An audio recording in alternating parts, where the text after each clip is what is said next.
Hi friends, നമുക്കിന്നൊരു Sharjah shake ആയാലോ. അതിനായിട്ട് മിക്സിയിലേക്ക് നമുക്ക് ആദ്യം തന്നെ കട്ട പാലിട്ട് കൊടുക്കാം. അത് 1/2 ലിറ്റർ പാലാണ് ഞാനിവിടെ എടുത്തിരിക്കുന്നത്. നല്ല കട്ട തന്നെ എടുക്കാൻ ശ്രദ്ധിച്ചോളൂ. പിന്നെ 2 പൂവമ്പഴം കട്ട് ചെയ്തിട്ട്, പിന്നെ ചോക്ലേറ്റ്. മധുരത്തിനായിട്ട് നമുക്ക് ചോക്ലേറ്റിന് പകരം പഞ്ചസാര അതിൽ ഇട്ട് കൊടുക്കാം. ഒരു 4 ടേബിൾ സ്പൂൺ പഞ്ചസാരയൊക്കെ ഉണ്ടാവും മതി. പിന്നെ നിങ്ങളുടെ ഓരോരുത്തരുടെയും മധുരത്തിനനുസരിച്ച് ചേഞ്ച് ചെയ്ത് കൊടുക്കാം. നല്ല ഹൈയിലിട്ട് തന്നെ ബ്ലെൻഡ് ചെയ്യണം, എന്നാലേ നമുക്ക് തിക്ക് ആൻഡ് ക്രീമി കൺസിസ്റ്റൻസിയിൽ കിട്ടുകയുള്ളൂ. നമുക്ക് ജസ്റ്റ് തുറന്ന് നോക്കിയിട്ട് കൺസിസ്റ്റൻസിയും മധുരവും എല്ലാം ചെക്ക് ചെയ്ത് നോക്കാം. നിങ്ങൾക്ക് വേണമെന്നുണ്ടെങ്കിൽ രണ്ടാമത്തെ ആഡ് ചെയ്ത് കൊടുക്കാം. നമുക്ക് ഗ്ലാസ്സിലേക്ക് ഒഴിച്ചു കൊടുക്കാം. നിങ്ങൾക്ക് ഗ്ലാസ്സിലേക്ക് ഒഴിക്കുമ്പോൾ തന്നെ നിങ്ങൾക്ക് മനസ്സിലാവുണ്ടാവും നല്ല തിക്കായെന്നുള്ളത്. നല്ല ടേസ്റ്റ് ഉണ്ടായിരുന്നു.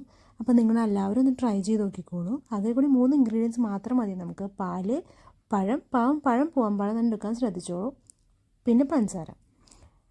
അപ്പോൾ ഇതുപോലത്തെ കുട്ടി റെസിപ്പിക്കും ഹാക്സിനൊക്കെ ആയിട്ട് സബ്സ്ക്രൈബ് ചെയ്യുക. താങ്ക്